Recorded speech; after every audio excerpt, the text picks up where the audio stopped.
Mazal Tov. I remember when your parents were expecting you. I remember when we spoke about what the education of their children would be.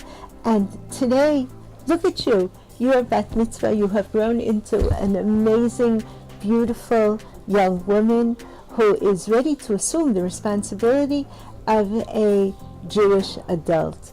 Mazal Tov. I want to tell you a story. Once upon a time, when a king would return from battle, when there weren't photographs of the battle, the king would return and ask that a great painter would paint a portrait of him in victory. Well, there was a king who went to war, and it was a very difficult war. And he lost an arm, and he lost a leg, but he was a king of great courage and perseverance, and he continued, and he was victorious. He returned home to his castle, and he summoned a great painter, and he told the painter, I want a victory painting. Well, the painter looked at him, and he saw all the bandages, and he said, that's not a victory painting. So he painted the king as the king was when he went out to battle, with his sword drawn and his body whole. The king looked at the painting and he said, no, that's not the king who won the war. It was a picture of the king in his youth as he once had been. The king was very angry, and he sent the painter into exile. He summoned another painter, and that painter had learned the lesson of the first painter.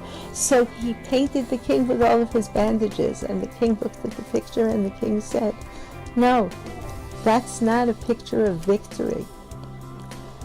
He sent that painter into exile. He then called in another painter, a very great painter, and the painter learned the lessons of the first two painters, and he painted the king in profile. The king had lost his left arm and left leg. Well, this painter looked at the king and painted the king mounted on his horse with his sword drawn from the right. And the picture was accurate, and the picture did not reflect the hurt. It reflected the victory, and the king was delighted. We all have the opportunity to choose what our perspective is going to be. And you, Bella, more than most girls and boys of your age, have made a decision already about your perspective on life. Bella, you have an ayin tova, just like the painter who chose what direction he was going to look at things from. You have managed, despite challenges in your life, to look at everything with an ayin tova. You're always smiling, you're always laughing, you're always with a good word, and that is incredible. I am recording this while I'm in the Nishmat Beit Midrash. Do you know the main gate to our Beit Midrash is named for your family, the Minsker Herman Gate.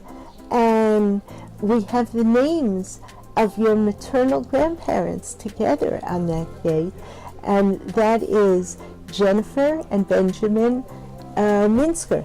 And it is also the Helen Rupp Gate. And your predecessors in your family have given you tremendous strength, and through their gate, through their message, through your parents' love of Torah, through your own love of Torah, women, girls walk through this gate every day and find their seat in the Beit Midrash, and there's a seat that's waiting for you when the time comes. And I want to say that after Boaz was born, and I asked your mother how that name, that beautiful name, was chosen. She said, well, the one who chose the name was Bella, because Bella feels a special connection with Sefer Shoftim and with Boaz.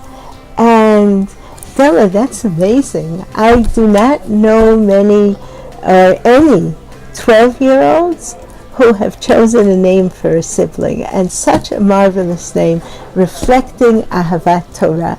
So there's nothing, no place that I would rather sit in order to send you this bracha than in the Beit Midrash, as we wait for you to take your place amongst learned women, Ohavot Torah. Mazal Tov.